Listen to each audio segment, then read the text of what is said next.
Out of Order Gun Rights Podcast, Episode 42.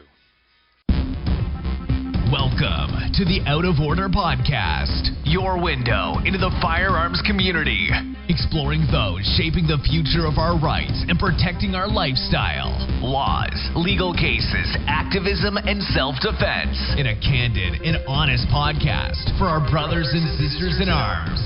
Here's your host, James Kalita.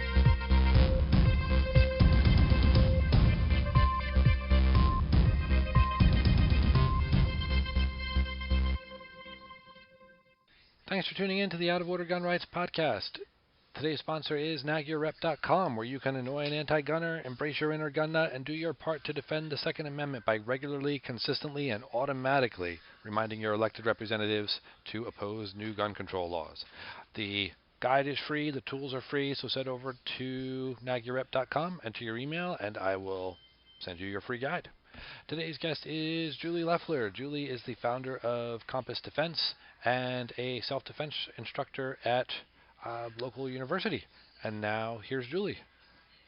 Julie Loeffler, welcome to the show. Well, hello. How are you? Very good. Great. Thank you. So, Julie, you have a company called Compass Defense. Would you tell us a bit about that? I will.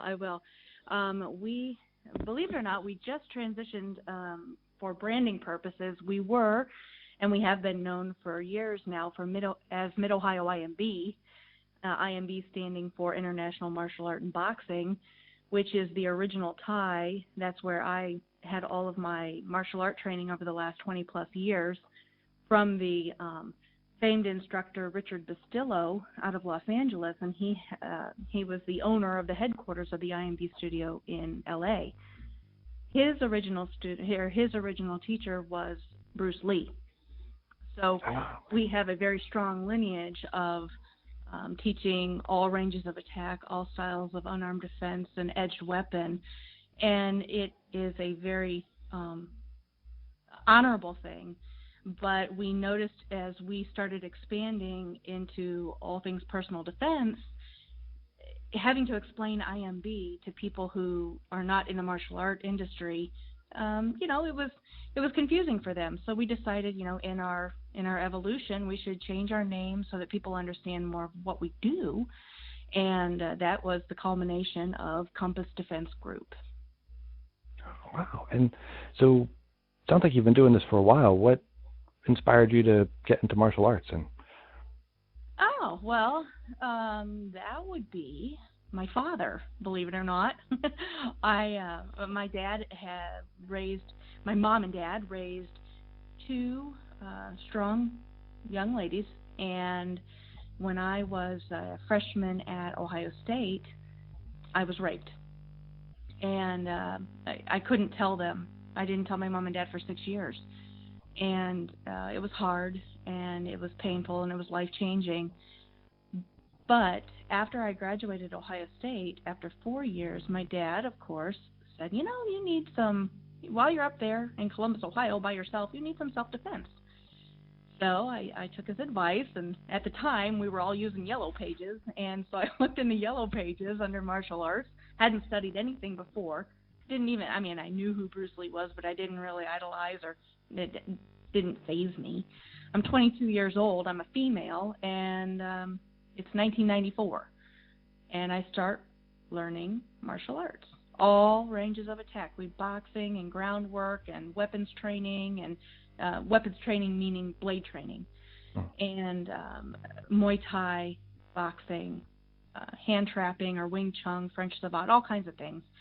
And it really changed my outlook on life from being beaten down and hurt from the rape. Finding martial arts helping me find my strength again was something that was incredibly empowering, and I know that's a word that seems to be overused right now, but I can't think of a better one. And it was very, very powerful. And so I continued to train personally. And in 2010, I decided, at the end of 2010, I decided to take the knowledge and give it to other people. I thought, I think maybe there's something here where I could teach other people and teach them how to be safe too. So in January of 2011, I opened up my first LLC, and it was called Julie's Group. And then Julie's Group turned into Mid-Ohio IMB, and Mid-Ohio IMB turned into Compass Defense Group. Oh, okay. And so how was teaching when you first started? Like, as a female, were you, I don't know if respected is the right word, but did people accept you as a self-defense instructor? You know, it's really weird that you asked that question, because it's something that females in the industry think about all the time, but maybe men don't think about. And so I appreciate the question. And I think it goes back to when I'm training on the mat. I was one of 2 women in my school, and so for me, it made no difference if I was training with men or women, or it didn't matter to me. I was just part of the gang, part of the group. So I think, to answer your question, part of how people perceive you is how you perceive yourself and how you portray yourself. And yeah, sure. I mean, when you're starting anything new, a new endeavor, or you're jumping into unknown territory, or something like that, of course you have trepidation, and of course you have doubt. It kind of keeps you on your toes a little bit and makes sure you're doing what you're supposed to be doing. So yes, I did, but you just got to keep going. You got to keep trying new things, and that's what I did. And I finally found what worked. And I think, let me share something with you on that same note. There was a moment after I started teaching, which was probably 4 years after I started teaching, where I had a lot of people say, "Oh, you teach women, or so you teach kids. They're trying to," and I thought they were trying to, kind of pigeonhole me into that demographic. And I thought, I wanted to be known as, hey, I'm going to teach anybody who wants to learn. I teach men, I teach women, I teach kids. It doesn't matter, teens. And I finally realized, no, they're not saying that out of disrespect. What they're saying is, you have an opportunity to teach people in a way that I can't as a man. And now, all you men out there, don't think I think you can't teach women, because that's not true. Definitely not true. But as you know, as an instructor, there is a relatability factor. And for some people, that is a big deal to get them to step foot into your training class.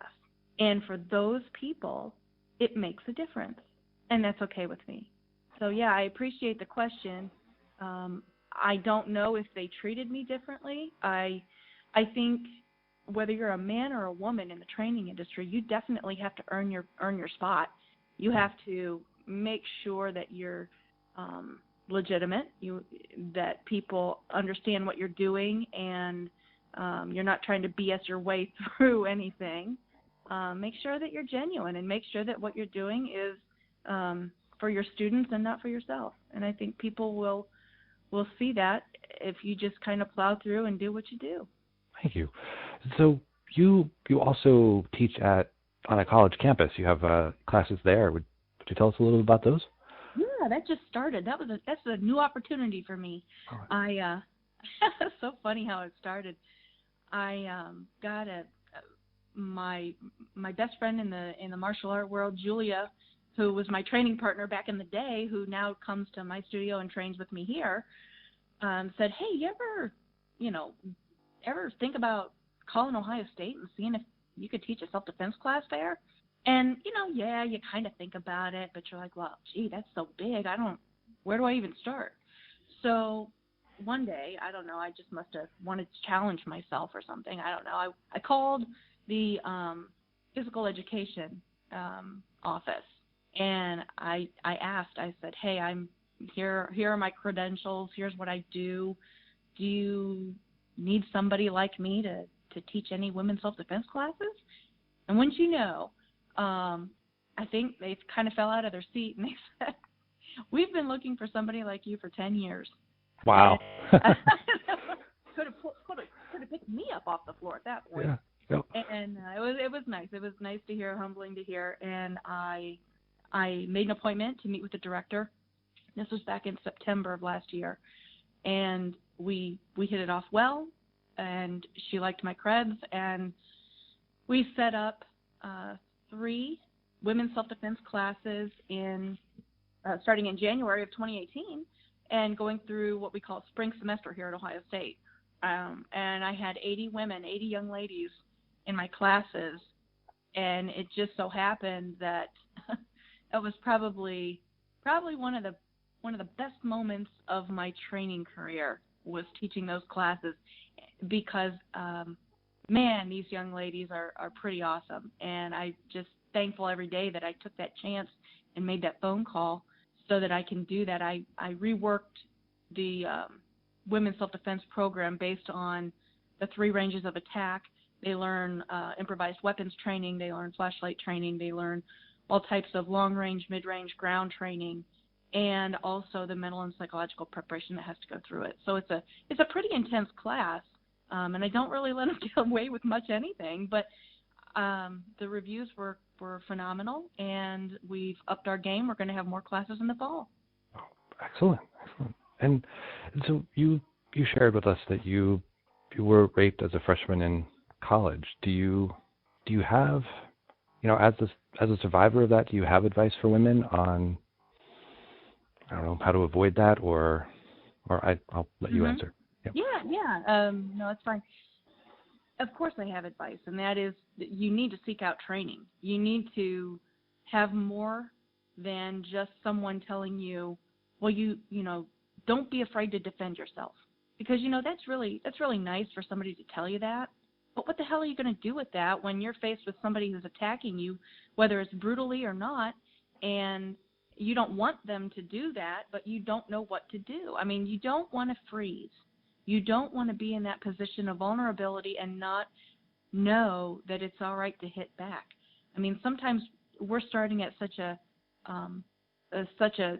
small level, such an elementary level, where we need to explain to the younger ones, male or female, that, hey, it's okay for you to defend yourself. Because you know what? They're certainly not learning that in schools.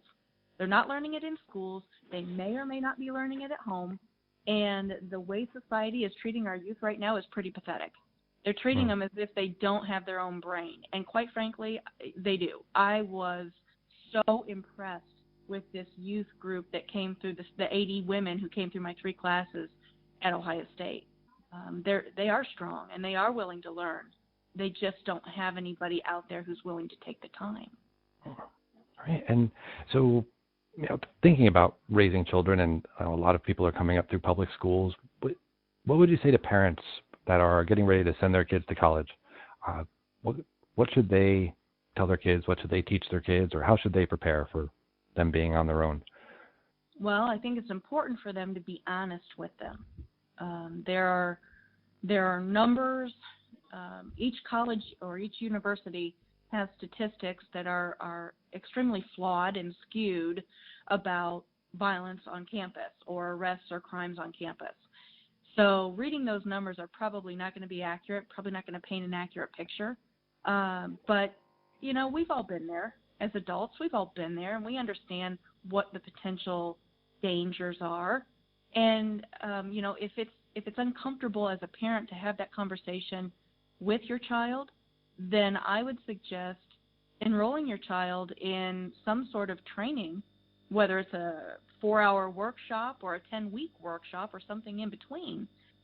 Make sure that they get that type of training before they head off to college, so that when they get there, in the event that they run into a situation like that, or they have an acquaintance or a friend run into that situation, then they're prepared and they know how to defend and how to deal with it. Oh, thank you. And so I was looking through your classes, and you have a 2-person team tactics class. Would you? Oh yeah. Now that is a 2-person armed defense class. I think that's the one you're talking about, right? Yeah. Yep. That is the class that was designed and developed through ICE Training Company, Rob Pincus. Oh, okay. And it is a class where two people who know one another, whether they are married, whether they're good friends, whether they, go out together and they both carry firearms. If they want to learn how to use those firearms in a personal defense situation where firearms are necessary, then this is how they're going to be able to do it. It's a one-day class, and we are having Jamie Onion from Cleveland come down to teach that. Oh, excellent. All right. And I also saw on there that you have a Girl Scouts program, which I think, we talk sometimes, in my little circle, how Boy Scouts have a shooting program, like Girl Scouts don't, but that doesn't make any sense to me, does it? Yeah, no. Okay. A lot of things don't make sense to me anymore. But I think, it was just another way for me to spread the message of safety. And I had developed that class, probably 7 years ago, maybe. And it was a 3-hour class, and Girl Scout troops could sign up for it and use their Girl Scout cookie money to take the self-defense class. And it was, really, really cheap for them to take it. I think it was like $15 or something silly like that. And once they completed the class, and it was, again, mirrors a lot of the training that I do for everyone. We talk about the mental and psychological preparation of personal defense, and we also then talk about the physical skills, and we get some physical training in. But understanding that they go hand in hand and you can't have one without the other, you can discuss that with all groups of people, all ranges, all demographics. It's just, as a teacher, you need to dial into the group that you're speaking to and speak their language. And that's what I do. And then at the end of the class, I have a little self-defense patch that they can put on their sash. Oh, that's great. Yeah. It's fun. It's good. So your firearms instruction is how do you say that? Is an aspect of your training. Would you talk a bit about that and how it all ties together? I will. Yeah. Hey, when I got married, and then in 2002 I got divorced, and when I came back up here to Columbus, Ohio, my dad gave me a gun. It was a revolver. It was a Charter Arms revolver. Laugh. And he wrapped it up in a towel, and he put it in a shoebox, and he said, "Here, take this. When you go up to Columbus, take it to a shooting range, learn how to use this, use it for home protection." So that's what he had to give me, and so he did. And I found a local shooting range up here and hired a person to give me some private instruction. And just so happened that person is now my current husband, Andy Loeffler. He gave me my very first gun lesson, and it was fresh off a divorce. And, of course, I don't need a man. I'm just going to practice. And, lo and behold, the more I found out I had a love of firearms training, I fell in love with my future husband as well. And so we are really connected on so many different levels. Andy brings to the table and to Compass Defense Group the 30-plus years and extensive knowledge on firearms training and personal defense and history. He's also a certified gun appraiser. He and I both team teach concealed carry, basic skills and drills after concealed carry, home defense with a handgun, and then he does some advanced training as well for Compass Defense Group. And I like that. I really like the dynamics. We're starting to cross-train. Well, we have been for a couple of years, and he's even dipping his toes into the unarmed defense stuff, which is good because we got to practice what we preach. And we certainly preach that, we all need to have a holistic approach to personal defense because the gun isn't always the answer, and fists aren't always the answer, and you've got to have multiple options and things in between. Improvised weapons are really good too, so that we're prepared for as much as we can be. We don't want to just be that one-sided person, in our training. Yeah, absolutely. And it's especially growing up where I did, where I travel between 3-4 different states. Some places I can carry, some places I can't, some places I can have a knife, some places I can't. Right. I was watching your review videos, and I was a little jealous of your flashlight trainers. I was like, where did she find those? Wait a minute. Wait, the trainers, the white ones? Yeah. Yep. Oh my gosh, you could totally make those. You know what they are? My husband made those. It's PVC pipe and end caps. Oh, okay. Make them. Train with them. Okay. They're great. They're rugged. Before that, I was getting dowel rods and having those cut. So just be creative. I'm not spending $30 on a trainer for a freaking flashlight, but you don't have to have a lot of money to train. Right. Maybe that's another misconception. We are very creative here at our training and what we do. As a matter of fact, I just made another big batch of them, 30 of them for the studio, because a lot of times people want to take them home to practice. I'm like, yeah, that's fine. Just don't, hit your brother with them or your sister with them. Hit the tree. Go hit the tree. Yeah. But I was sitting there watching. I'm like, it's probably not much less damaging than the actual flashlight. But I'm like, wait a minute. I have $100 flashlight. I can't be hitting that against so not too much anyway. Yeah. Yeah. Just measure your flashlight and cut some PVC piping that, like I say, make sure it's the same circumference as it feels good in your hand. Yeah. Find that right size. Have them cut it. You can even have I think it was like Home Depot or Lowe's or wherever you go. They'll cut it for you. Oh, or you can okay. or you can just, if you've got the tools at home, cut them up and put a couple end caps on them. And I mean, if you get really resourceful, you can even, color one bright yellow for your light size. Right. Yeah. Absolutely. And then it's just, and I did, I was kind of scoping you out on Facebook. It looks to me like you've had some blade training, some firearms training. Yeah. Awesome. That's awesome. So basically, when you're looking at the striking, you're probably looking at that going, God, that looks a lot like Cinco Terro, because it is. Yeah. Yeah, I was noticing it, and I'm always trying to adapt our blade templates to the flashlights. Thinking about that, because I train 1 mile west of where it's illegal to carry a knife. So so and the flashlight can go everywhere. So that's good. Exactly right. And it's funny. Grant Cunningham keeps telling me, he's like, I don't think anybody else in the country is training this. Usually you see people, especially in the firearms industry, using the flashlight as a companion piece with your firearm, but never, in any other way. I know a lot of people carry that as their EDC, as part of their EDC carry, which is cool, and maybe they do use it, or maybe they do think about using it instead of the firearm. I don't know. But I don't see a lot of training classes out there with it. And, I like that it's my idea, but it's a good idea, and other people should be teaching this too. Right. Yeah. Yep. Absolutely. Great. Well, Julie, I ask all of my guests if there's any books they recommend, whether it be about liberty or mindset or training, that people should listen to. This is in book form and audio book form.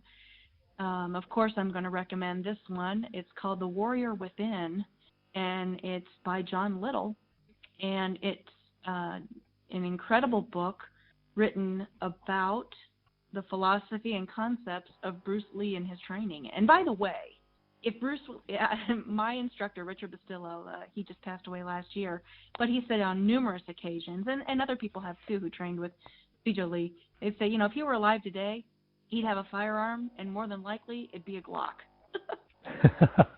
Because of the simplicity. He was always into efficiency and simplicity, and there you go. Yeah, that makes sense. Yeah. So Warrior Within, that would be my book choice. Yeah. Well, Julia, thank you so much for being on the show. Any parting words for our listeners? I don't know. I mean, I guess my main takeaway from this, if somebody was going to take something away from this, would be just don't be afraid to try different aspects of personal defense training. If you are really proficient in your gun training, reach out and try something that makes you uncomfortable. Take a boxing class, or take a knife class, or an improvised weapons class. Or if you're really brave, take a groundwork game class, so that you at least, so you don't want to give somebody an armbar or a choke or whatnot. At least learn when you fall down, learn how to get up. Learn how to struggle to get back up. You shouldn't ever feel uncomfortable in any position, and we don't know what that attack is going to look like, and we don't know whether using that firearm is going to be the right tool or not. I hate to say tool, but whatever. Right. Yeah. So I guess that would be my main takeaway. Reach out, do something that makes you feel uncomfortable for your learning. Oh, okay. Thank you. And, I forgot to ask, I saw that class on there, kick ass in a glass. Yeah. And actually, it's very timely. It is geared towards people getting out of their comfort zones. I try and reach out to the people who wouldn't normally set foot in a training environment. There's a lot of us, and I'm including myself, and I'm assuming you too, but I don't know. We're like jumping in every training class we can because we're the forever student and we want to keep learning self-defense stuff, and isn't that great?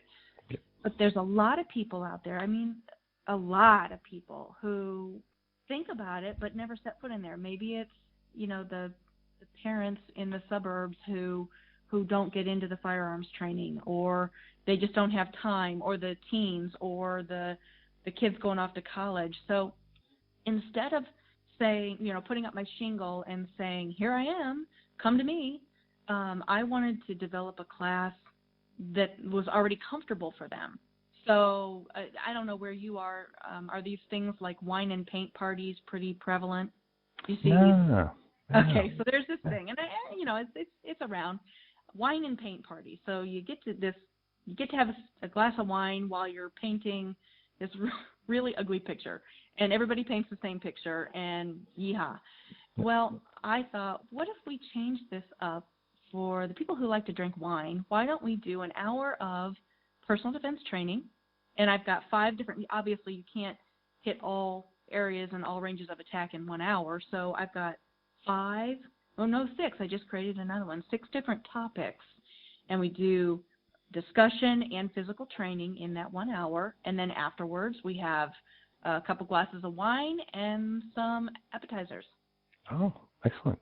So it's really generating a lot of buzz in women's organizations, women's communities, friends. They'll get their friends together, and 10 of them will come at a time. And it's pretty inexpensive. I keep it inexpensive, and I keep it to a minimum in the training so that they can see that they can do it and that they want to come back and do more. Get them used to training. Get them to fall in love with training. Wow, that is an excellent approach. Well, Julie, I thank you so much for being on the show, and I look forward to talking to you again soon. No, it was my sincere honor to be on your show, and I thank you for asking me to be here. My pleasure. Thanks again for tuning in to the Out of Order Gun Rights podcast. Please head over to nagyourrep.com, enter your email and get your free guide. And of course, you can also help out the show by going to outoforderjameskalita.com/Julie, using the Amazon affiliate links you see there, and you'll also find links to Liberty Classroom and Liberty Maniacs. All right, Out of Order James Kalita, and we will see you next time.